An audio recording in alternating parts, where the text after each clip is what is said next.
राजस्थान में गणगौर का त्योहार बड़ी धूमधाम के साथ मनाया जाता है। होली के बाद दूसरे दिन से शुरू होने वाला ये गणगौर का त्योहार अनोखी परंपराओं को संजोए हुए है। राजस्थान के अलग अलग इलाकों में अलग अलग मान्यताओं के अनुसार गणगौर का त्योहार मनाया जाता है। गणगौर के त्योहार में महिलाएं माता पार्वती और भगवान शिव की पूजा अर्चना करती हैं। पौराणिक मान्यताओं के अनुसार माता पार्वती ने भगवान शिव की प्रतिमा बनाकर उनके सामने 15 दिन तक कठोर तपस्या की थी। इसके बाद 16वें दिन भगवान शिव माता पार्वती की निष्ठा और तपस्या से प्रसन्न होकर उनके सामने प्रकट हुए और उन्हें अपनी पत्नी माना। भगवान शिव द्वारा माता पार्वती को अपनाने के बाद गाजे बाजे के साथ माता पार्वती के परिवार ने भगवान शिव के साथ उनको विदा किया था। राजस्थान में मनाए जाने वाले इस गणगौर के त्योहार में ईसर को भगवान शिव और गणगौर को माता पार्वती का प्रतीक माना जाता है। राजस्थान में इस पर्व को लेकर मान्यता है कि विवाहित और नव विवाहित महिलाएं अगर ईसर और गणगौर की पूजा अर्चना करती हैं, तो उनके पति की उम्र लंबी होती है। वहीं अगर अविवाहित लड़कियां ये त्योहार मनाती हैं, तो उन्हें भगवान शिव जैसा पति मिलता है।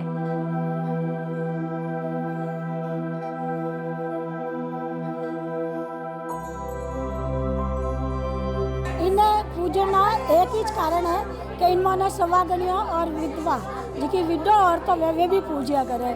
इन्होंने आ होया करे कि इन्होंने सब आप अपनी मनोकामना लेन आवे। मैं जिनका मारा अनुभव बताऊँ, मैं शादी करना आई जब 12वीं में पढ़ती, उन्होंने मैं आज तक BA MA करी हूँ, उन्हें बाद में इतना साल सर्विस करी हूँ, अब मैं रिटायर्ड हो गई हूँ, लेकिन मेरा आज भी उन्हें गवर माता के प्रति मारी आज भी आस्था है। मेरा बच्चा भी इन्हें माने और मैं भी इन्हें माना। बाकी तो सब जो का हमारी पुरानी रीतो है, हमारी आसवा नोनी आसवा जी का मन का है, मैं वही परंपरा अपनावा। कोई भी हमारी इच्छा पूर्ण है तो मैं गवर माता ने गोड़ देवा और वह सब तीजनियों वास्ते प्रसादी रूप में देवा।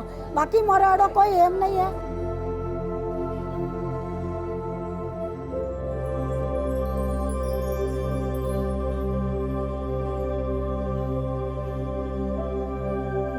मारवाड़ में गणगौर पूजन के 8वें दिन फगड़ा घुड़ला मेले का आयोजन होता है। कहते हैं कि 1578 में अजमेर की शाही सेना ने जोधपुर रियासत के पीपाड़ के पास गणगौर पूजा कर रही कुछ महिलाओं का अपहरण कर लिया था। ये काम सेनापति घुड़ले खां ने किया था। इसका पता लगने पर राव जोधा के पुत्र राव सातल ने वहां जाकर मोर्चा संभाला। घुड़ले खां का सिर काट दिया। इससे पहले उसके सिर पर कई तीर मारे गए थे और फिर राव सातल ने उसका सिर महिलाओं को दे दिया। आक्रोशित तीजड़ियां उसी घुड़ले खां के सिर को अपनी विजय के रूप में लेकर घर घर घूमी थीं। संदेश दिया था कि महिलाओं के साथ बुरा करने का अंजाम बुरा होता है।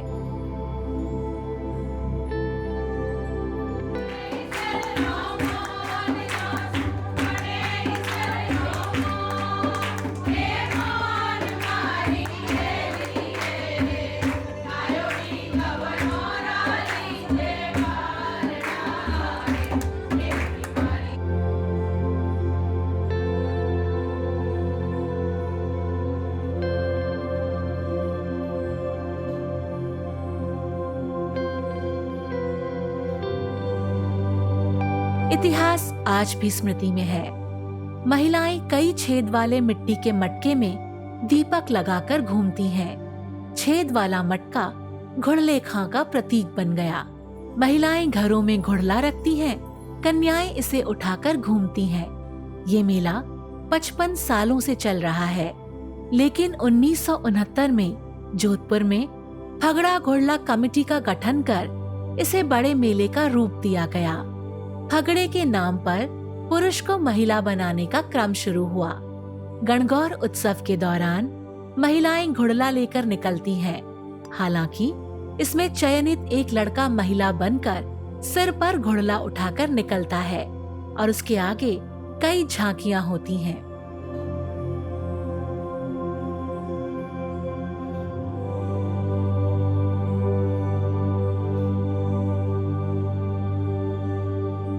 और मैं गवर्नमेंट और जोशी खानदान ने मारे सब जेठानी नंदो बेटे वगैरह से बेटे पूछे और माने गरबा करना पहुंचे। अच्छा, नवरात्रि में आज गवर में एक बार नवरात्रि गरबा करना सबसे छोटी मैं पूछी 32 साल हो गया मैंने पूछता नहीं। अच्छा, और मैं गुजराती 28 से नए रही। हर साल गणगौर की पूजा के बाद जोधपुर में धींगा गवर मेला लगता है। पूजा आमतौर पर दोपहर 12 बजे के बाद होती है और फिर वैशाख शुक्ल पक्ष की तीज को रत जगा होता है। पहले महिलाएं मोहल्ले के किसी घर में दीवार पर गवर का तैलीय चित्र बनाती हैं और कई घरों में गवर की प्रतिमा स्थापित की जाती है। इसके बाद महिलाएं 16 की संख्या में पूजा करती हैं और फिर एक साथ भोजन करती हैं।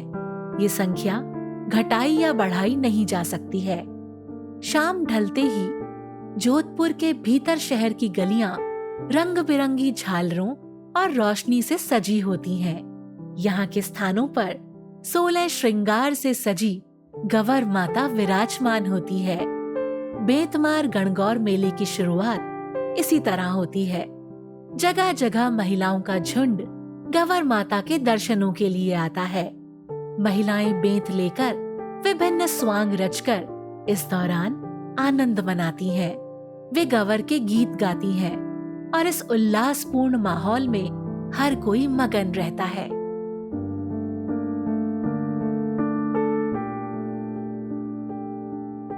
ये जो त्योहार है प्रॉपर ब्राह्मण समाज है, ब्राह्मण समाज जो है सोनार है और उसके बाद में माहेश्वरी, ये तीन समाज की जो महिलाएं हैं वो इस धींगा गवर माता को पूजा करते हैं। वैसे एक बड़ी माता की पूजा होती है जो गणगौर पूजा बोली जाती है, जो इससे 15 दिन पहले होती है। उसको आम जनता सभी और हर घर की हर महिलाएं पूजती है। लेकिन ये धींगा गवर कहने का मतलब है कि शिवजी की जो दूसरी पत्नी है उसके रूप में है।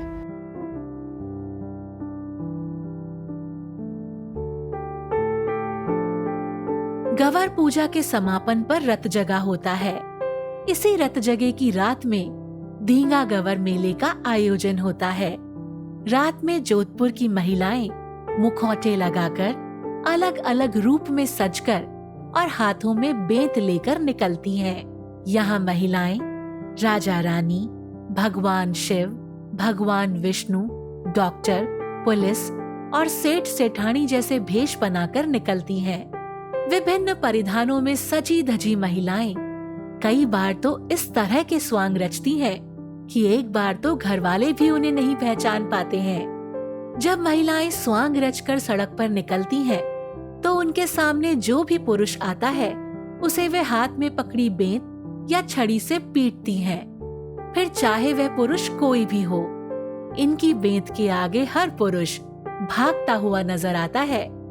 इस मेले की सबसे खूबसूरत बात यही है कि कोई भी पुरुष महिलाओं की बेंत का बुरा नहीं मानता, फिर वो चाहे परिचित हो या अनजान।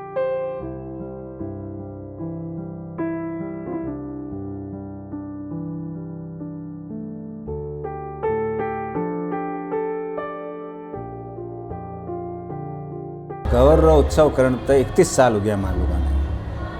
तो 31 साल में अहम भूमिका मान 5 लोग रह चुकी है अटे, जिनमें ने 3 लोग आज नहीं हैं और 2 लोग में बार हाँ एट प्रेजेंट में। बाकी सब बच्चा रो सानिध्य बराबर है, मान लोग बराबर से काम कर रहे हैं लोग। इनमें मेन प्रसादी जी की बन रही है ये भांगू बनिया कर है। तो इनमें ने 36 आइटम डालिया कर हमें लोग और इन्हें मुई क्या करें।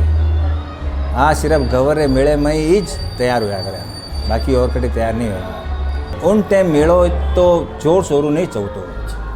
एक्चुअल में कई लोग जब पूजा करता बटे पूजा बटे गवर बैठती आगे। अब आजकल कई गवर पूजे या नहीं पूजे मतलब नहीं फिक्स जगह होगी है जब गवर बैठिया करे। तो जिका लोग अब आज भी माने पूजा करने वास्ते औरत आवेला, तो कबूतरा चौक सीताराम जी मंदिर में 150 औरत का ग्रुप है। ये सब लोग माने आवेला आरती करने वास्ते। एक बार आरती करेला और एक बार सुबह 3:30 बजे या 3 बजे आरती करेला। उन्हें बाद में गवर ने वापस मुँह ढक ने वापस ठिकाने विराजित कर दिया।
हाथों में बेंत थामे जब महिलाओं और युवतियों का झुंड आता दिखता है तो मन चले युवक पतली गली पकड़ते नजर आते हैं।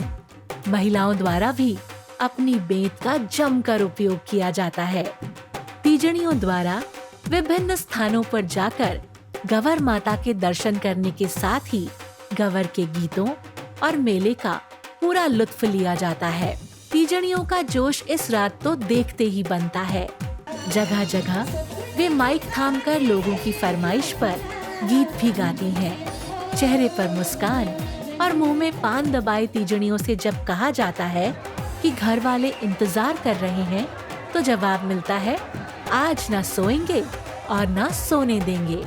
जैसे जैसे रात बढ़ती जाती है तो उसी के साथ ही मेला भी परवान चढ़ता है। अपनी तरह के इस अनूठे मेले को देखने भीतरी शहर के ही नहीं, बाहरी शहर के लोग भी देर रात तक जमे रहते हैं। ज्यादातर युवक तो डंडों का स्वाद चखने के लिए सड़कों पर घूमते रहते हैं। ऐसी मान्यता है कि इस मेले में जिस भी अविवाहित पुरुष पर बेंत पड़ती है, उसकी जल्द ही शादी हो जाती है। इसीलिए कई पुरुष तो इसी उम्मीद के साथ इस मेले में पहुंचते हैं और महिलाओं से बेंत खाते हैं। डंडा पड़ने के बाद वे दूसरे ही पल महिलाओं से ये पूछने से नहीं चूकते कि अबे तो मारो ब्याह पक्को, यानी अब तो मेरा विवाह पक्का है ना। इस मेले को देखने बड़ी संख्या में लोग जोधपुर पहुंचते हैं और शहर की भीतरी गलियों के घरों की छतों से मेले का आनंद उठाते हैं। इस मौके पर कई स्थानों पर स्वांग रचने वाली महिलाओं को सम्मानित भी किया जाता है। इस तरह मेला समाप्ति पर पहुंच जाता है।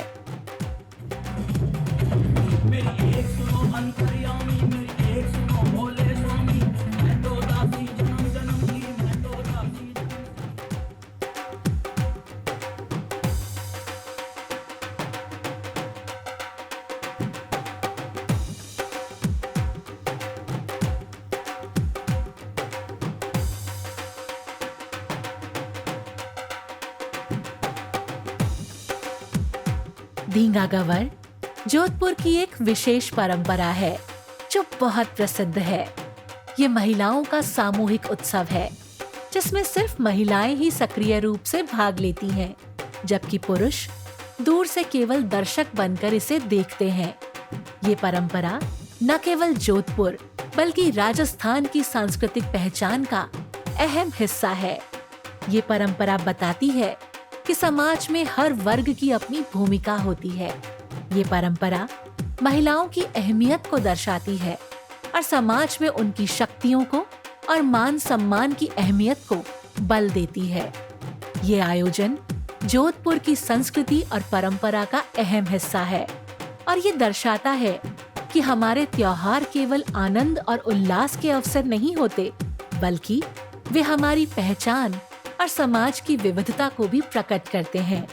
धींगा गवर की परंपरा को जीवित रखना और इसे आने वाली पीढ़ियों तक पहुंचाना, यही इस डॉक्यूमेंट्री का सबसे बड़ा उद्देश्य है।